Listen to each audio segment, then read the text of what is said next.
Once again. दोस्तों, आज की कहानी कुछ अलग किस्म की होने वाली है, जहाँ पर हम एक आदमी को देखेंगे जो हाईवे के साइड में बने एक रेस्ट रूम में फ्रेश होने जाता है, लेकिन वहाँ उसके साथ कुछ ऐसी चीजें होना शुरू हो जाती है जो आपको हैरान कर देगी। कहानी की शुरुआत होती है वेस नाम के आदमी से, जो कहीं से ड्राइव करके अपने घर की ओर जा रहा था, लेकिन उसके चेहरे पे हम किसी तरीके का डर देखते हैं। वो बार बार अपने पीछे की रखी सीट पर एक रेड कलर के बॉक्स को देख रहा था।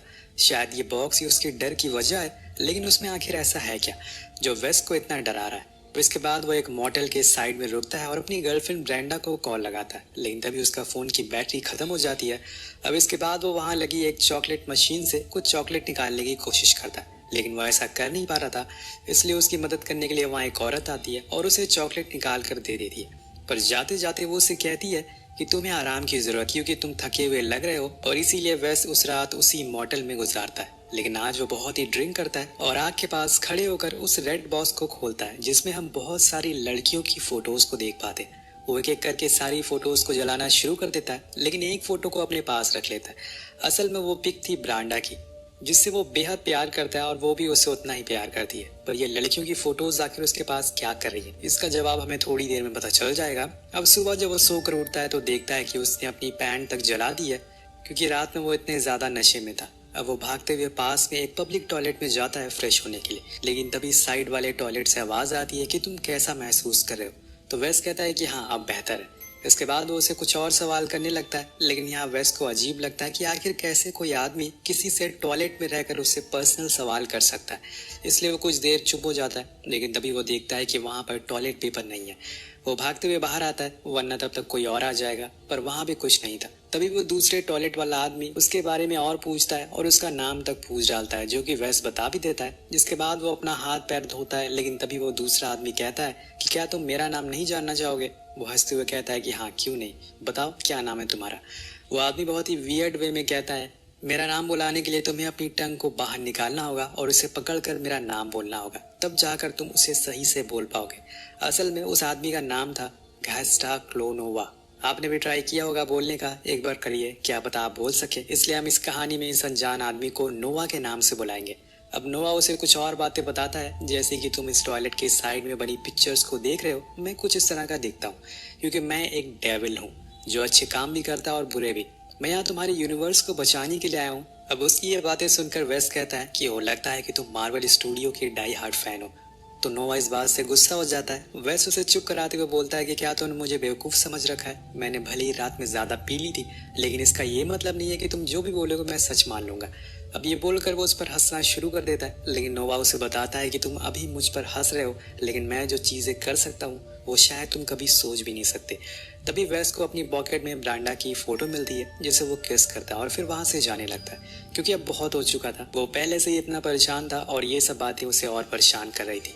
लेकिन कहानी में असली ट्विस्ट अब आता है, जब वो रेस्ट रूम के गेट को खोलने की कोशिश करता है तो वो लॉक हो चुका था, जिसे देखकर नोवा कहता है कि ये मैंने किया है, तुम यहाँ पे खुद की मर्जी से आए थे, पर जाओगे मेरी मर्जी से, क्योंकि अब तुम्हें मेरा एक काम करना होगा। ये सुनकर वेस को उस पर गुस्सा आने लगता है, इसलिए वो उसे बुरा भला सुनाने लगता है और उसके टॉयलेट में झांकना शुरू कर देता है। पर नोवा उसे वार्न करता है कि ऐसा मत करो, क्योंकि इससे तुम्हारी जान भी जा सकती है। लेकिन वो नहीं मानता और उसे देखने लगता है, और जैसे ही वो झुकता है वो टेलीपोर्ट होकर वॉशरूम के बाहर आ जाता है। उसे लगता है कि वो बच गया, इसलिए वो भागते हुए अपनी कार के पास जाता है और उसमें बैठ जाता है। लेकिन तभी उसे अपने साइड में ब्रेंडा बैठी हुई मिलती है, जो उससे कहती है कि तुम्हें वहां से बाहर नहीं आना चाहिए था, तुमने गलती कर दी।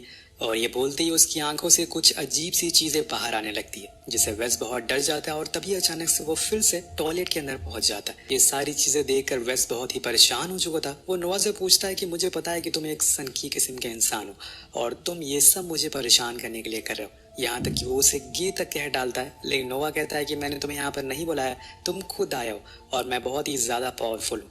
अगर तुम्हें इस बात का अंदाजा लगाना है तो एक बार खिड़की से बाहर जाकर देखो। अब वेस जब बाहर देखता है तो वहां पर वॉयलेट कलर की लेयर रेस्ट रूम के चारों ओर फैल गई थी और वो अब टॉयलेट के अंदर भी आ रही थी। अब ये देखकर वो हैरान था कि आखिर ये चीज क्या है।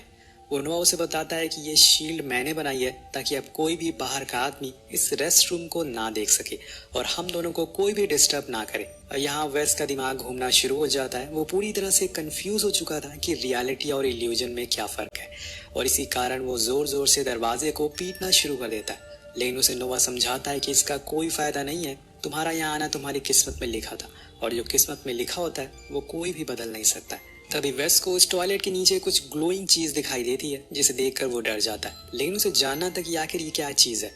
अब वो उसके करीब जाता और उसे देखने की कोशिश करता है, लेकिन वो बहुत ही अजीब थी, आकार में बहुत ही ज्यादा बड़ी भी। लेकिन तभी नोवा उसे वार्न करता है कि तुम मुझे देखने की जरा भी कोशिश मत करना, क्योंकि अगर तुमने मेरा रियल फॉर्म देख लिया तो उसी समय तुम्हारा दिमाग फट जाएगा और तुम मारे जाओगे। इसलिए वो फौरन उससे दूर हो जाता है, और उसे यहाँ पे इतना तो यकीन हो चुका था कि ये कोई इंसान तो नहीं है, क्योंकि उसके पैर नहीं थे। लेकिन ये फिर है कौन और इसका मकसद क्या है, यही सब जानने के लिए वेस और हम दोनों ही बेकरार हैं। तभी यहाँ वेस को एक शाफ्ट दिखाई देता है और वो यहाँ से बाहर भागने की कोशिश करता है। वो नोवा को बातों में उलझाने लगता है और धीरे धीरे करके उस शाफ्ट से बाहर जाने लगता है, लेकिन न जाने कैसे वो दोबारा से उसी वॉशरूम में आ जाता है। अब ये देखकर वेस और ज्यादा परेशान हो चुका था, और इसी परेशानी के टाइम पर उसे ब्रेंडा की याद आने लगती है और वो उसकी यादों में खो जाता है। लेकिन वहां भी नोवा उसका पीछा नहीं छोड़ता और उससे कहता है कि तुम्हें सिर्फ मुझ पर फोकस करना है, ना कि किसी और पर। इसलिए वो उसे उन यादों से खींच कर बाहर ले आता है, जिस वजह से वेस के सर में बहुत ज्यादा दर्द होने लगता है और वो वहीं बेहोश हो जाता है। कुछ देर बाद जब उसकी आंख खुलती है तो नोवा कहता है कि तुम भी मेरी तरह हो, तुम्हें बहुत से गलत काम किए हैं और तुमने तो अपने चाहने वालों तक को नहीं छोड़ा, और देखो आज तुम्हारी क्या हालत हो गई है।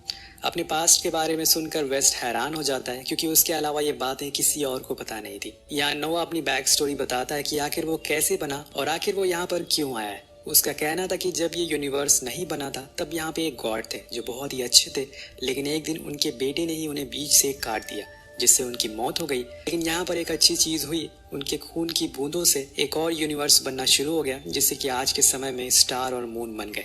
लेकिन एक दिन वो अपने बेटे से कहते हैं कि वो उसके घाव को भर दे ताकि वो फिर से जिंदा हो सके। लेकिन उनके बेटे ने उनसे वादा लिया कि वो जिंदा होने के बाद वो इस यूनिवर्स को खत्म नहीं करेंगे, और वो उसकी बात मान जाते हैं। लेकिन यहाँ उनके मन में एक दुविधा थी, इसलिए उन्होंने एक दिन एक डेविल बनाया जो आधा गॉड था और आधा डेविल, और आज ये हमारे सामने है, जिसका नाम है नोवा। पर नोवा को बनाने के बाद वो कमजोर हो गए, क्योंकि नोवा को अब इंसानियत से लगाव हो गया था, इंसानों से लगाव हो गया था। उसके अंदर का जो गॉड था वो धीरे धीरे करके बाहर आ रहा था, और उसने नोवा को फिजिकल फॉर्म में देना शुरू कर दिया है। और अगर वो पूरी तरह से फिजिकल फॉर्म में आ गया तो उसे उनका ऑर्डर मानना होगा। वेल दोस्तों, नोवा को इसलिए बनाया गया था ताकि वो इंसानियत और इंसान को मिटा सके, लेकिन धीरे धीरे उसे इंसानियत से प्यार हो गया, और अब वो नहीं चाहता कि वो फिजिकल फॉर्म में आए और लोगों को मारे। और अब यहाँ उसे फिजिकल फॉर्म में आने से सिर्फ एक आदमी रोक सकता है, वो है वेस। लेकिन इतनी देर में हम बाहर क्लार्क नाम के आदमी को देखते हैं, जो कि एक प्रॉपर्टी डीलर है। उसकी कार की आवाज वेस को सुनाई देती है, इसलिए वो फौरन जाकर गेट के पास चिल्लाना शुरू कर देता है। पर उस आदमी ने ईयरबड्स लगा रखे थे, इसलिए उसे कुछ आवाज नहीं आती। पर कुछ देर बाद उसे टॉयलेट जाने का ख्याल आता है, और तब तक नोवा ने उस शील को भी हटा दिया था, और इसीलिए वो वॉशरूम को देख लेता है और गेट खोलते उसे वहां वेस बुरी हालत में देखता है। जिसके बाद होना क्या था, वो उसे पकड़ लेता है, लेकिन तभी गेट फिर से लॉक हो जाता है और नोवा बोलता है कि वेस, ये काम सिर्फ तुम ही कर सकते हो, कोई और नहीं, इसलिए बेहतर है कि तुम अभी टॉयलेट में चले जाओ। उधर बाहर क्लार्क के सामने नोवा अपने असली रूप में आ जाता है, और उसे देखते ही उसका दिमाग फट जाता है और उसके शरीर के दो हिस्से हो जाते हैं। उसका दिल सीधा आकर वेस के सामने गिरता है। ये सब देखकर वेस बहुत ही ज्यादा डर जाता है और अपनी जान बचाने के लिए बाहर जाता है। अब उसे खुद की मौत का डर सताने लगा था, और इसीलिए वो एक बार फिर से दरवाजे को पीटना शुरू करता है। लेकिन इन सब से कोई भी फायदा नहीं है, जैसे कि नोवा ने पहले उसे बता दिया था, ये काम सिर्फ वही कर सकता है, और जब तक काम नहीं होता वो यहाँ से बाहर नहीं जा सकता। और इसीलिए वो बहुत ही हिम्मत करके उससे पूछता है कि आखिर मुझे करना क्या है। तो नोवा बताता है कि तुम्हें मुझे बलिदान देना होगा। नोवा उसे समझाता है कि तुम्हें अपने लीवर का आधा हिस्सा मुझे देना होगा, जो कि मेरे फिजिकल फॉर्म को होने से रोकेगा, और ये एक रिचुअल की तरह काम करेगा। तुम्हारी सैक्रिफाइस की मदद से हम पूरे यूनिवर्स को बचा सकते हैं। लेकिन यहाँ वेस मना कर देता है, जो कि हर इंसान करेगा, क्योंकि इसमें उसकी जान भी जा सकती। तो नोवा उससे कहता है कि सेल्फिश मत बनो, तुम्हें ये करना ही होगा। पर यहाँ वेस उसे अपने पेरेंट की स्टोरी बताने लगता है कि कैसे उसके डैड उसकी मॉम को मारा करते थे, जिस वजह से हमारी बहुत ही बेइज्जती होती थी, और मैं ऐसी दुनिया के लिए सेक्रीफाइस क्यों दूं जो कि खुद सेल्फिश है और उसे किसी दूसरे इंसान की परवाह नहीं है। ऐसे लोगों के लिए मैं क्यों बलिदान दूं। तो नोवा बताता है कि तुम्हें ये बलिदान देना ही होगा। इंसानों का लीवर दोबारा से जनरेट हो जाता है, इसलिए तुम मरोगे नहीं। लेकिन वो फिर भी मना कर देता है। तब नोवा उसे समझाता है कि तुम्हारे ना कहने से पूरी दुनिया खतरे में आ सकती है। मैं उस गॉड को ज्यादा देर रोक नहीं सकता, जिन्होंने मुझे बनाया है वो किसी भी समय यहाँ पर आ सकते हैं। लेकिन वेस को कुछ फर्क नहीं पड़ता। इसके बाद यहाँ वेस अपने पास में चला जाता है, जहाँ वो अपनी मॉम को देखता है, जो उनके डैड की वजह से खुद की जान दे रही है, और अपनी माँ को खोने के बाद से वो हर किसी से नफरत करने लगा था। बचपन से ही उसके अंदर एक शैतान पनप रहा था। वो बड़े होकर अपनी पीक पर आ गया, और तभी वेस नोटिस करता है कि जो फोटोज उसके पास ब्रेंडा की थी वो ब्लर हो गई है, और इसीलिए वो नोवा से कहता है कि वो ये काम करने के लिए तैयार है, पर वो पहले एक बारी ब्रेंडा को देखना चाहता है। अब यहाँ नोवा उसकी यादें दोबारा से रिस्टार्ट कर देता है और यहाँ हम दोनों को एक साथ बैठे हुए देखते हैं। पर तभी एक दिन हम वेस को किसी का खून करते हुए देख पाते हैं, और वो कोई और नहीं बल्कि ब्रेंडा थी, जिसने असल में वेस का वो रेड बॉक्स खोल लिया था जिसमें उसे उन लड़कियों की फोटोज मिल गई जिसे वो मारा पीटा करता था और फिर बाद में उनके टुकड़े करके खा जाया करता था। अब ये जानने के बाद वेस ने ब्रेंडा को भी मार दिया। जी हाँ, कहानी की शुरुआत में जो सीन आपने देखा था वो वही था, जब वेस ब्रेंडा को मार कर वापस आ रहा था, इसलिए वो इतना ज्यादा घबराया हुआ था।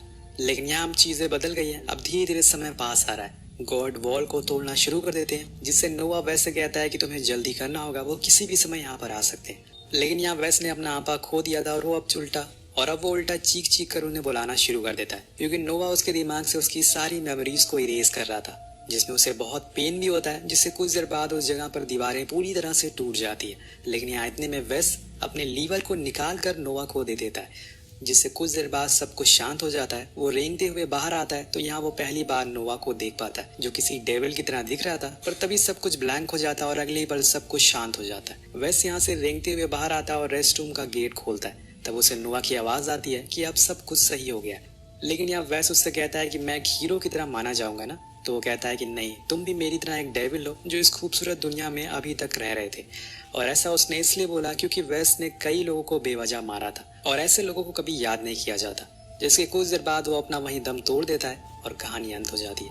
बेसिकली दोस्तों, ये कहानी काफी यूनिक कॉन्सेप्ट पर बनाई गई है। पहले इसकी एंडिंग दो तरह से हो सकती है जो आप खुद डिसाइड कर सकते हैं। पहली एंडिंग, जो कि वेस पूरी तरह से परेशान और डिप्रेस था, उसने खुद की अलग इल्यूजन दुनिया बना ली और खुद को मार दिया। हम लास्ट सीन में वॉशरूम को भी देखते हैं, जहाँ पहले पूरा खून लगा हुआ था, लेकिन एंड में वो बिल्कुल क्लीन था। लेकिन हमने देखा था कि कहानी में क्लार्क की मौत हो गई थी, लेकिन आखिर में उसकी बॉडी वहां से गायब कैसी हो गई। मतलब ये हो सकता है कि ये सब उसका एक इल्यूजन हो। दूसरा एंडिंग वो है जो आपने और हमने इस कहानी में देखा था, नोवा सच में एग्जिस्ट करता है और वो आखिर में सब कुछ सही भी कर देता है। वेल, आपको लग रहा होगा कि नोवा ने वेस से लीवर ही क्यों मांगा, उसका दिल क्यों नहीं मांगा। तो कहा जाता है कि गीक मिथोलॉजी में लीवर सोल का रास्ता होता है और उसमें इंसानों का डार्केस्ट इमोशन छुपे होते हैं। ये भी माना जाता है कि लीवर इंसानों की करेज, स्ट्रेंथ, उसकी खुशी और उसकी वेल्थ भी डिस्क्राइब करता है, और यही कारण था कि नोवा ने उससे लीवर मांगा। आपको कहानी कैसे लगी नीचे कमेंट करके जरूर बताएगा। मिलते हैं अगली वीडियो में। Peace out.